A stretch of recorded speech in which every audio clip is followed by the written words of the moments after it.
नमस्कार साथियों। क्या आपने कभी ऐसा महसूस किया है कि सब कुछ होते हुए भी आपकी ज़िंदगी अधूरी सी लगती है? आज हम जिस किताब की बात करने जा रहे हैं वह इसी सवाल का जवाब देती है। अडल्ट्री। इसके लेखक पाउलो कोएल्हो दुनिया के सबसे मशहूर लेखकों में से एक हैं। उनकी किताबें आत्मखोज, आध्यात्मिकता और जीवन के गहरे अर्थ पर आधारित होती हैं। ब्राज़ील में जन्मे पाउलो कोएल्हो ने द एल्केमिस्ट जैसी बेस्ट सेलर किताबें लिखी जिन्हें दुनिया भर में करोड़ों लोगों ने पढ़ा और पसंद किया। अडल्ट्री भी एक ऐसे ही किताब है जो रिश्तों की जटिलता और आत्म संतोष की तलाश की गहरी कहानी बताती है। तो आइए इस दिलचस्प और सोचने पर मजबूर कर देने वाली किताब की पूरी समरी को जानते हैं। इस कहानी का परिचय और मुख्य पात्र। इस कहानी में मुख्य पात्र है लिंडा। लिंडा एक 30 साल की महिला है जो जेनेवा, स्विट्जरलैंड में अपने पति और बच्चों के साथ एक सफल जीवन जी रही है। लिंडा की जिंदगी बाहर से देखने पर परफेक्ट लगती है, एक अच्छा पति, एक अच्छी नौकरी और एक शानदार जीवन शैली, लेकिन अंदर से वह भावनात्मक रूप से असंतुष्ट और डिप्रेशन से जूझ रही है। उससे ऐसा महसूस होता है जैसे उसकी ज़िंदगी में कोई रोमांच बचा ही नहीं है और हर दिन एक जैसा ही लगने लगता है। एक दिन लिंडा की मुलाकात उसके स्कूल के पुराने दोस्त और सफल राजनेता जेकब कॉनराड से होती है।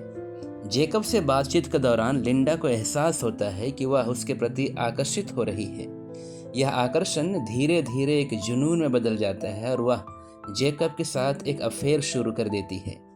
इस रोमांस के दौरान लिंडा को लगता है कि वह फिर से जीवंत हो रही है, लेकिन साथ ही उससे अपराध बोध भी महसूस होता है। लिंडा का रिश्ता केवल शारीरिक आकर्षण नहीं है, बल्कि यह एक गहरे मनोवैज्ञानिक संकट का परिणाम है। उसे समझ नहीं आता कि उसे क्या चाहिए। क्या उसे अपना पुराना सुरक्षित जीवन चाहिए या फिर वह इस नए रिश्ते में अपनी सच्ची खुशी खोज रही है। धीरे धीरे वह यह महसूस करने लगती है कि बाहरी रोमांच और अस्थायी सुख से जीवन में स्थायी संतोष नहीं मिल सकता। वह यह भी जानती है कि उसका पति उससे सच्चा प्रेम करता है, लेकिन फिर भी वह खुद को नियंत्रित नहीं कर पा रही है। लिंडा को यह एहसास हो जाता है कि खुशी बाहरी कारकों से नहीं बल्कि हमारे खुद के दृष्टिकोण से आती है। वह यह तय करती है कि उसे अपने जीवन को नए सिरे से देखना होगा और अपने शरीर के खालीपन को भरने का सही तरीका खोजना होगा। वह अपने पति के प्रति फिर से प्यार महसूस करने लगती है और समझती है कि सच्चा प्रेम विश्वास, वफादारी और गहरी समझ में निहित होती है। अंत में वह अपने अफेयर को ख़त्म कर देती है और अपने जीवन में सच्ची खुशी की तलाश शुरू करती है। प्रिय साथियों, इस कहानी से मिलने वाले कुछ सीख। खुशी बाहरी चीजों से नहीं बल्कि आंतरिक संतोष से आती है। रिश्तों में पारदर्शिता और ईमानदारी जरूरी होती है। भावनात्मक असंतोष को समझना और सही तरीके से सुलझाना महत्वपूर्ण है। सच्चे प्यार की पहचान केवल उत्तेजना से नहीं बल्कि गहरे भावनात्मक संबंध से होती है।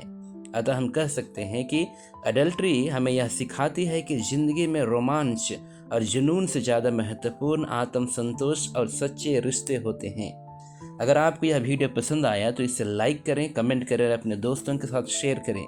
और अगर आप ऐसे ही प्रेरणादायक किताबों की समरी चाहते हैं तो हमारे चैनल को सब्सक्राइब करना ना भूलें।